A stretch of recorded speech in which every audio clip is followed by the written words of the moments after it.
morning, everyone. This is John with Gun Deals, and today we're going to be taking a look at the other YHM can. This is the Turbo K. This is their dedicated 5.56 can for those of us on a budget. Well, at least sort of. But before we get into the video, if you'd like to help us out, you can, of course, like, share, and subscribe because that is all free and does help us out quite a bit. On top of that, go ahead and comment your favorite dedicated 5.56 can in the comments down below. Now, full disclosure on the Turbo K is that I do have a relationship with YHM. I am a dealer for some of their products. However, for both the Turbo K and Resonator K here, these are both my personal suppressors. I paid full retail price, which at the time was around $400, $430. And since then has gone up a little bit, but these are my personal cans that I did pay for and wait 9 months through the supposed 90-day e-form process. Now, starting off with the basic specs of the can, this is a 17-4 stainless steel welded can. The main body is, of course, one piece that is, again, welded together.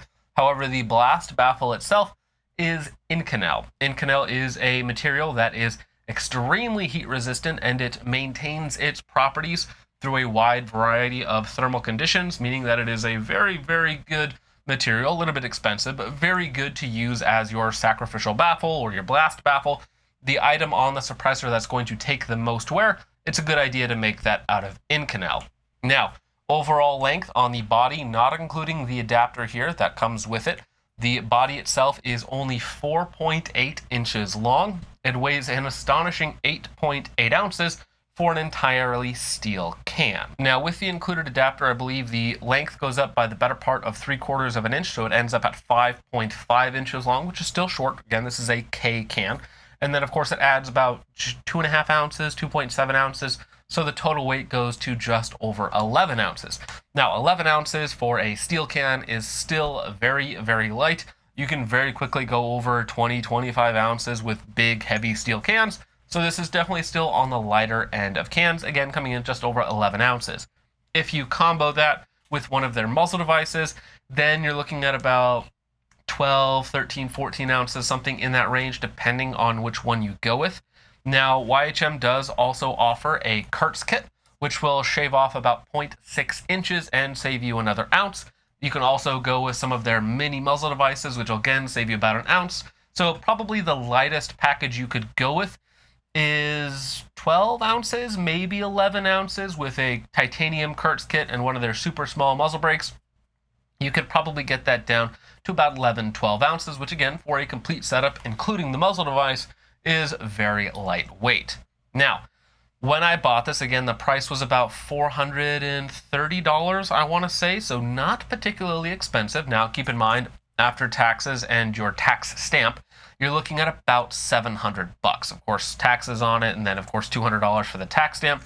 So while this is a quote-unquote inexpensive suppressor, you're still not going to be getting away with it for less than $700 or at least $650. Now, since then, they've actually raised the MSRP. I believe on their website it's going for like $530.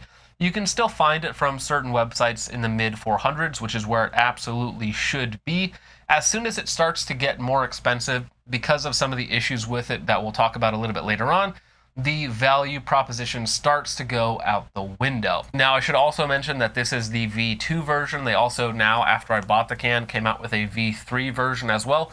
So it is slightly updated. So this is, again, a little bit outdated at this point, but that's what happens when you have to wait 9 months for your suppressor. Now, when it comes to the actual internal design of the Turbo K, this is, again, a 5.56 suppressor. So think basically anything 22 caliber and smaller will absolutely be fine. This is a very durable can.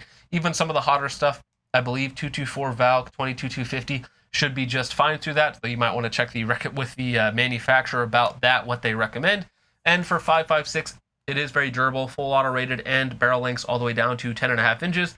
Though you could probably go a little bit shorter because it is steel and Inconel.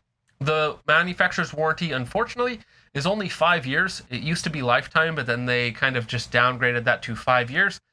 I don't like to see that on a suppressor because a suppressor is something you're never going to sell. It is unfortunately a wear component, and so the fact that they're not warranting it for life is a bit of a downer, especially that comboed with the increase in price means they're kind of ruining their own value proposition in the market. And these can't be that expensive to make. It's only a little bit of steel and Inconel, and they're welded. They're not particularly complex. The baffle stack is very, very simple. Talking about the baffle stack, the Turbo K has 4 baffles. You have a huge blast baffle, just like 2.5 inches of nothing inside of the can. You have your first blast baffle, which is again Inconel. It is also ported all the way around with big holes. That is to help reduce back pressure, start the gases spinning, slowing down. And then you have 3 regular baffles that are spaced very close together. You don't have a lot of space in the can to begin with. Now, to compare the design to the Resonator K, so this is the 30 cal. This is, of course, the Turbo K, which is 5.56. In terms of size and weight, the Resonator K is only about a 1/2 inch longer, same diameter, I believe, about an ounce heavier, because again, there is just a little bit more material, and an extra baffle. Now, the initial blast chamber, blast baffle section on the Resonator K is even longer, so you almost have 3 inches of dead space at the beginning of your suppressor. You have your first baffle, your blast baffle, which is again Inconel and ported, and then you have 1, 2, 3, 4 really tight baffles next to each other. Now, interestingly enough, the Resonator K on 5.56 actually has more back pressure than the Turbo K. It is again a little bit bigger. It does have a bigger expansion chamber, and keep in mind that 25% of the baffles in the Turbo K are a blast baffle, which is ported, so it's not going to do quite as much as your standard baffles. And it only has 3 standard baffles versus 4 standard baffles. Even with the bigger bore diameter, again 30 cal versus 22, the Resonator K does appear to have a little bit more back pressure than the 5.56. Now, for a dedicated 5.56 can, which this is, that's actually probably not a bad thing, since 5.56 can be a little bit gassy. With a Resonator K, maybe you're throwing it on like 30 cal subsonic ammunition, so on and so forth. So having a little bit lower back pressure is probably one of the goals of this can, because it is very small. So with that reduced baffle count in a very small size, they're probably trying to, again, mitigate some of that blowback.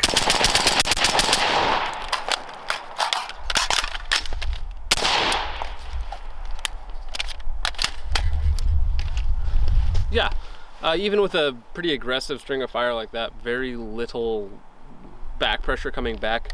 I am using a heavier buffer spring combo from Armor Spec, one of their stealth recoil springs. The biggest issue with the YHM cans, which they've kind of rectified with their new SRX mounting system, is going to be the mounts and adapters. So for instance, the mount that it comes with, or the adapter that it comes with, uses a dual taper lock, and then it also has a lock ring on the actual mount themselves. Unfortunately, the execution just is not there. So for instance, this is the actual muzzle device that this can came with on this LWRC 12.7, and as it is sitting currently, there is a bit of rattle because the taper does not lock in the same place that the lock ring does. So for instance, if I twist it all the way to the right, as tight as it will go, it is sitting on the taper, but the lock ring is not tight whatsoever, so there's a little bit of variation in there. So the problem is, after you shoot it for a couple of rounds, even if you tighten it up as much as you can, it will start to move just a little bit, because again, that lock ring can move probably about 1/8 of an inch,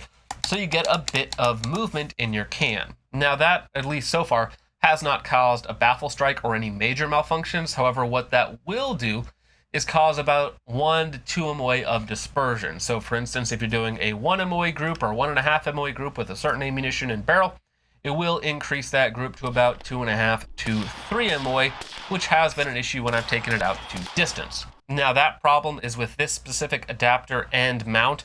You cannot physically get it over tight enough to push the lock ring over one more slot to actually hold it tight against the taper. And that is, again, an issue with their manufacturing, their machining process, not being quite tight enough between all of their suppressors and muzzle devices. For instance, I also have their Resonator K, and their Resonator K fits perfectly on this muzzle device and fits perfectly on most other muzzle devices, except for this one here. This muzzle device does, however, fit perfectly on the Turbo K. This is actually a 30 cal muzzle device that has an adapter from half by 28 to 5/8 by 24. So the main reason you're going to have a lot of issues, or at least inconsistencies, between different adapters and mounts is because there's a lot of things that have to go right. For instance, you have a taper on the inside of the adapter that has to meet up perfectly with the taper on the muzzle device, which is this shiny part here. Then the lock ring on the muzzle device, which again has about 1/8 of an inch of movement to be a little bit forgiving, probably because they know that they're not all going to line up perfectly, has to meet up perfectly with the locking section on the bottom of the adapter. If just one of those things is a little bit off, even by just maybe 1/1000th or 2/1000th of an inch, you're going to get a taper system that doesn't fit where the locking ring wants to fit in, or you're going to get a locking ring that doesn't fit in with where the taper wants to be. So that is going to cause a lot of your issues, and what causes this suppressor to not be quite as useful on this mount. So let's say you are on a budget. That's why you're buying a YHM can. You buy this can for, again, if you get a good deal on it, $450. I think $700 out the door. Now it does come with the muzzle device, which is very nice. However, if you use that muzzle device and it doesn't meet up perfectly, well, you just took your 1 MOA gun, your 1.5 MOA gun, and made it a 3 MOA gun just by virtue of adding this suppressor mount combo on there.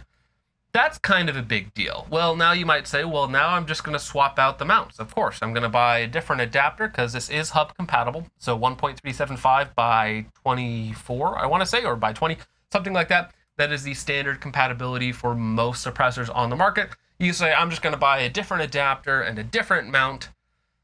Well, now you're at $700, not including the tax stamp, of course. And so if you're buying, $700 of mounts, adapters, the suppressor, maybe you should have just started with a $700 can to begin with that doesn't have these issues. Now, the cheapest way to rectify the issues between the adapter and the mounts is just to go direct thread. But if you're somebody, or like most people, you're probably only buying 1 or 2 suppressors at least to start with. And you probably have a lot of different guns that you'd like to shoot with them. And so for most people, they probably want to be able to switch that suppressor from gun to gun and to do it quickly. Now, there is another solution to this problem. Let's say I have 5 guns that I want to suppress with this Turbo K. Well, I could buy 10 5.56 muzzle devices, figure out which ones work perfectly with this adapter, and then return the other 5. So eventually, with some trial and error, you could eventually get a suppressor that works with all of your different mounts, as long as you're willing to go through a bunch of different mounts to get the ones that meet up perfectly with your adapter. You can also go through different adapters. For instance, again, the 5.56 or the Resonator K, this adapter works a lot better with most of my muzzle devices. So I could take this adapter off and put it on here, or buy a different adapter until I get a good adapter that works with all of the mounts that I have. Again, there is going to be some trial and error there. And if you're spending more money on these adapters and muzzle devices, again, suddenly that value proposition of a mid $400 suppressor starts to go out the window. So in the best case scenario, you buy this and it comes with a mount, saving you again 50, 60, 70 bucks. That works very well with that suppressor. So for that, if you are somebody who gets one that works very well right out of the box, everything lines up perfectly, no issues, no dispersion, at that point you did end up with a very good deal. It is going to be a very, very durable suppressor. Now, when it comes to actual suppression, this is a K can. They do say on a 16-inch gun, you can get it down to like 138 decibels. That is probably a little bit optimistic. Again, for the hard numbers, I would always go to Pew Science. He has literally tens of thousands of dollars worth of equipment to test these, and he does very, very detailed breakdowns on them. So if you want to learn a lot more about how this actually sounds, especially when compared to other suppressors of similar sizes and weights, go ahead and check out Pew Science. I will probably link one of his articles in the description down below. Now, this is a 5.56 can, so by definition, it is going to be a lot less versatile. This will handle anything 22 caliber and smaller, of course, 22 250, anything down the line. It is full auto rated, minimum barrel length 10.5 inches. Again, steel and Inconel design, going to be extremely durable. Good flash signature reduction as well. It does have the ported end cap on here, which is quite nice. Now, again, just by the nature of being a 5.56 can, it is going to be a lot less versatile than something like the Resonator K. Now, fortunately, because I have a Resonator K and a Turbo K, so 30 cal and 5.56, if the 5.56 can doesn't work on a specific muzzle device, I can just throw on the Resonator K and it probably will work with that muzzle device. However, on my 30 cal guns, like 7.62 by 39 or my 300 Blackout, the Resonator K has to work with those muzzle devices, obviously because I can't put a 5.56 can, at least if I want it to remain a 5.56 can on those guns. Overall, I do wish that YHM would keep the price of these suppressors down. I would like to even see them offer a much cheaper version that does not come with an adapter or a muzzle device, so just the hub at the end, so that you can go with whatever sort of mounting system you want. That's probably going to work better from the get-go, rather than having to buy their suppressor with adapter with mount and then throw away the adapter and mount later on and get a better one.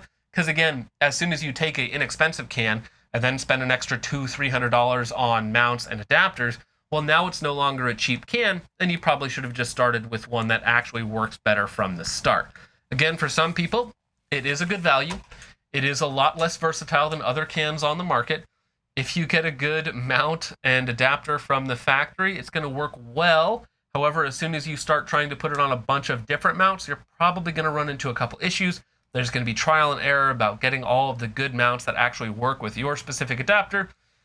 It is just a little bit more annoying. And again, you can swap out the adapter, you can swap out the mount, but then you're spending an extra $150-200, and you probably should have just started with a better suppressor to begin with. So that's about it for me on the Turbo K. Let me know what you guys think of it in the comments down below, whether you think it's worth the money, whether you think it actually is a good value, again, especially if you have to spend more money on adapters and mounts.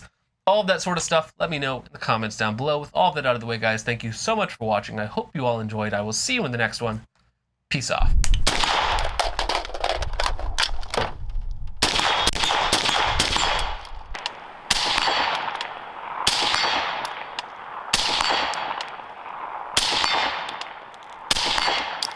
Wait,